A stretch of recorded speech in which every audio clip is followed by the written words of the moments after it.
Hey everyone, welcome to Worth Playing for this week. What day is it? Oh, what day is it going to be when you're watching this? May 16th.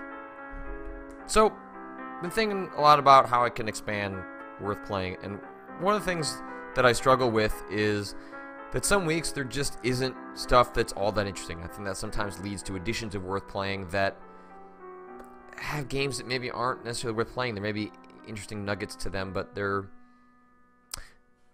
Maybe we should extend the possibilities. And so one of the things I started thinking about was like, well, I've played games in the past or in my own time that don't make it into Worth Playing. They don't all have to be tiny little experimental games.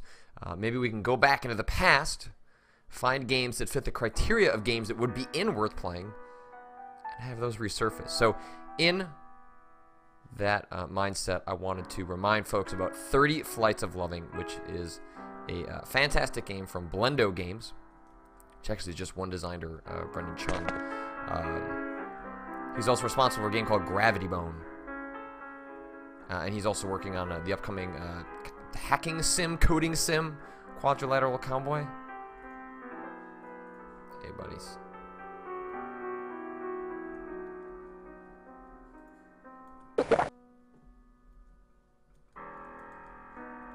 I'm just going to eat all of these. So one thing that's really interesting about what Brendan does with his work is that he manipulates, he subverts, I should say, our expectations of game narratives in some really cool ways. You'll see an example of that right here. This is just, it uses film techniques such as jump cuts in order to tell the story that it's trying to tell in a way that games don't necessarily always think about. Oh yeah, I'm just gonna drink all this. Really like that zoom. Grab all these weapons, because who can't have as many weapons as they need? Hey, buddy. And these little beats, these little cutaways, by contextualizing them in, you know, the spot that those characters in, it tells you a lot about what's happening and gives you context to these characters without actually having any kind of dialogue. And yet it communicates a lot about the relationships between these two characters and the world they inhabit. Let's get on that plane.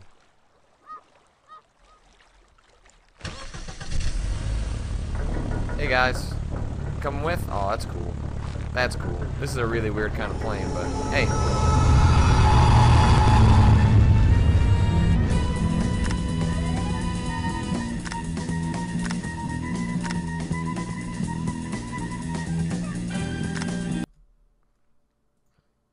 Turn on the volume of this game a little bit.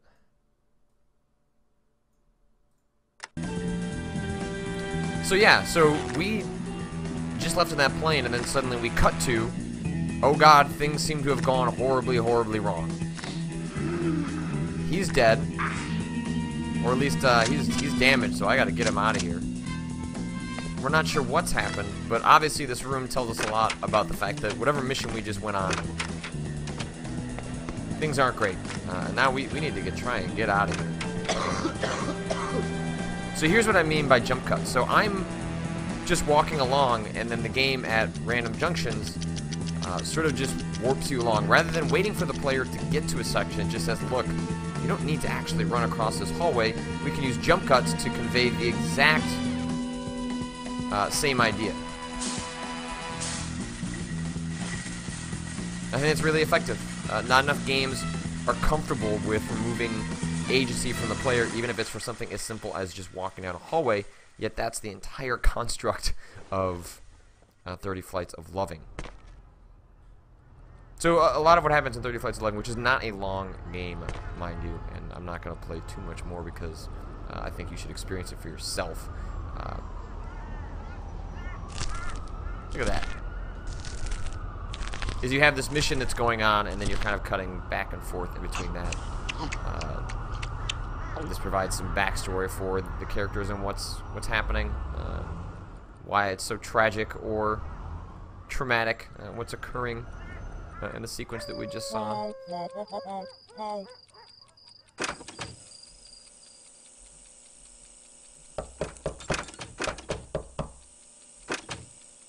So I think, you know, some of the techniques that this game is employing, like, for example, just these sort of... Those are... You know, often we have seen that in, you know, games that Rare makes. Like, they're used for purely comedic effect. And not that 30 Flights of Loving isn't a deeply humorous game, but it's not using the mumbling to be funny. It's using the mumbly partially as part of its aesthetic, but partially because it doesn't need that to communicate its story.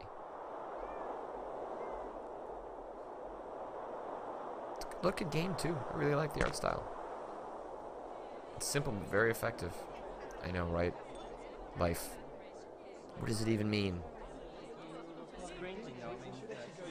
Some good dance moves. Actually, probably better dance moves than I'm capable of pulling off.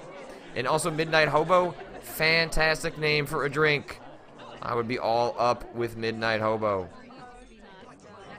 It's kind of how I feel, or at least how I used to feel back in college when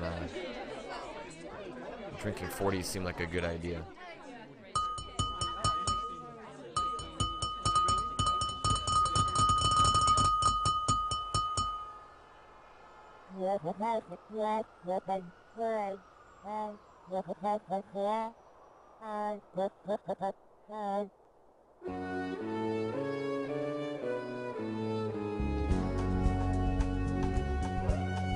Yep. Yep. Yep. Yep.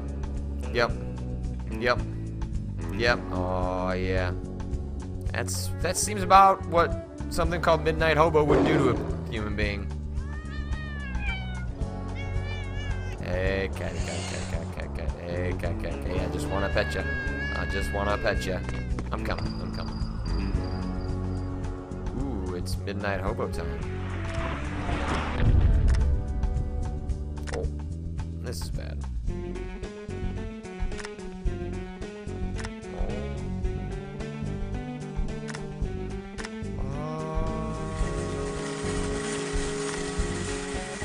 So that's 30 Flights of Loving. This kind of gives you a sense of what's happening with its narrative style. It really is fantastic. Look, already teasing Quadrilateral Cowboy in the game. The music for 30 Flights of Loving was also done by Idle Thumb's Chris Remo. It's a great soundtrack. I've listened to it, you know, outside of the game all the time. So you can get this now on Steam. It's only a couple of bucks, and if you like what this guy does, Brandon Chung, you can also check out Gravity Bone, which is free. And also while we're checking out and experiment with some of the same techniques that you find here. I think Gravity Bone was made in the Quake engine. This one might have been too. I'm not sure, but I'm pretty sure Gravity Bone was. Anyway, let's move on to the next game. Our next game is called Circuits. It's also one that's available on Steam. Basically, you're trying to reconstruct music across these circuit patterns. I'll give you a sense of a real simple one, and then the third level starts to layer on a little bit of complexity. So you hit this, and then you see as it goes across the line, you can hear the music kind of building, and it's constructed out of these different pieces. So, you know, from left to right, you have 3 different moments in the track, and then you're trying to arrange those so that it's able to get to the other side. So you're just filling these bars. It just happens to be that you're sequencing music while you're doing it. And you can scrub between the track, like if you're just trying to figure out, I'm just trying to figure out this one part. So you stop that, and then each of these plays a different track, or aspect of the track, rather. So then it's your job to, okay, I think this one goes here. This is a little softer than this, so I think we're going to drag these here, and then hopefully this will build into the song that I want.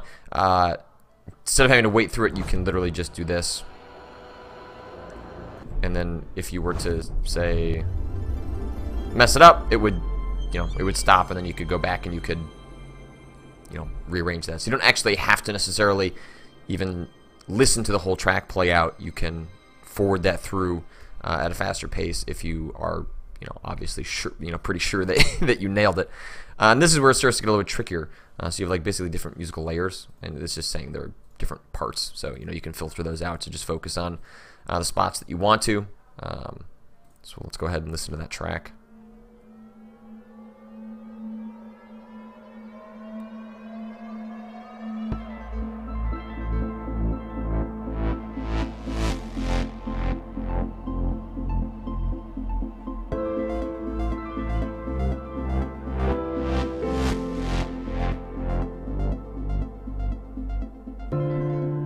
Alright, so there's the track. Now we're trying to figure out exactly how to construct it. We have two different options.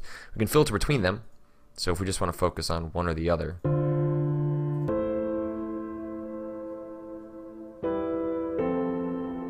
It's like, okay, well, where was that part? Okay, well, let's scrub here.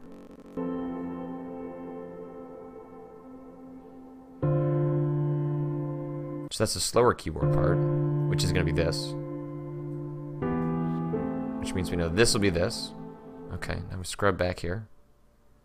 Oh, but we've turned that off. So again, if you just want to hear one aspect of it. I guess maybe that doesn't do that. Oh yeah, it does.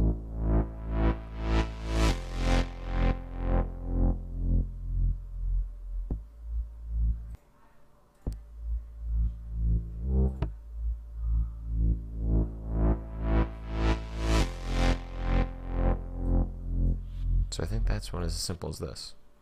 Bring everything back. Fast forward it through, and voila! We've finished the puzzle. It's I really like this.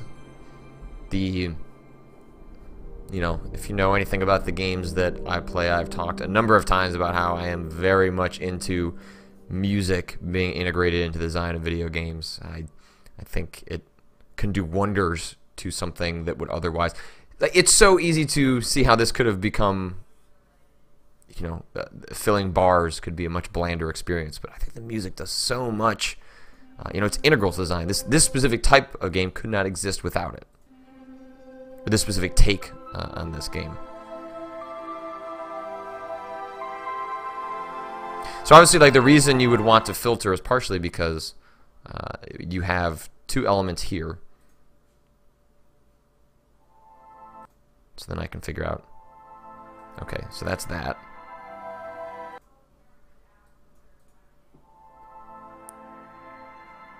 And then we'll be able to, because otherwise it'd be mixing these two elements together and it'd be difficult to decipher exactly which parts you're supposed to be putting down.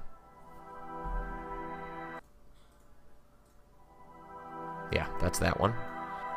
Okay. So now let's filter out the yellow, bring in the pink. Hit play. Nope. I think it might be that one. Yep. Let's drag that there.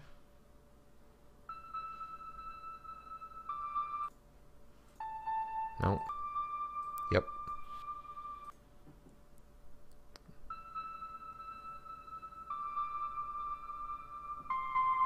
So lower register.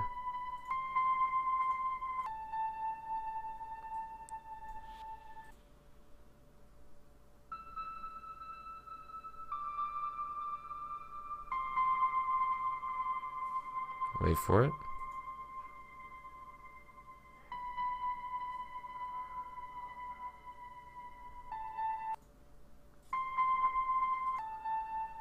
So I think I got it there. Let's watch it play out. Oh, wait. Give us everything. Play us out, buddy.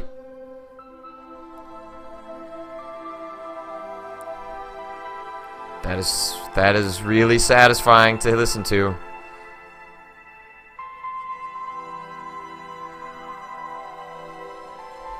And I got it. That's Circuits. Terrific little puzzle game. Oh, wait, something is wrong. I didn't get it. Shoot. Well, that's still Circuits. I didn't get the puzzle right, though. I wanted to go out on a high note. Screwed that up. Let's move on to our final game. So our last game is going to be a quick one because there are two meaty games we just took a look at. But this last one it comes from ABA Games. We've looked at a bunch of their stuff before. It might just be one person. I don't know. But it's always fantastic. The ABA Games always, I kind of want to call them ABBA games. I know that's not what it is. But they're just very simple little experiments that, look, this one is great. So you move a character around. You get points for tracking these missiles back onto the enemies. So the risk reward is how long can you bring these missiles around to try and score points. It's just devilishly difficult. I love the way the game just sort of flips a normal game convention of, hey, a missile's coming at you. You should probably dodge it. So it's like you have to do that, but you want to try and keep it within your range for as long as possible. And then hopefully you can use that to kill the enemy. There's not too much to it, but it's just a neat little mechanic that I'm really glad that they shared these little experiments. But that is I'm doing poorly here. That's worth playing for this week. Let me know what you think of this new take on worth playing. Doesn't mean we're not going to look at plenty of weird indie games and look at games from game jams and things like that. But want to expand the palette. I'm actually going to pick up an HDMI cable for my iPad because I would love to take a look at some iOS games as well. I think there's a lot on there that people don't give that store credit for, and maybe things that don't necessarily make sense for an entire quick look, but make sense for something on a feature like worth playing. So I've ordered that, and that should come in the mail in the next couple days, and then we can start incorporating that into worth playing, which I'm excited about. But as always, if you have other games that you would like to see featured, or if you're a game developer yourself, make sure and just email patrick@giantbomb.com. Get a hold of me on Twitter, Tumblr, wherever. Not hard to find me, and maybe your game will appear on... Oh, you don't die if you run into him. Oh, that changes everything. That's worth playing for this week. I'll see you guys next week.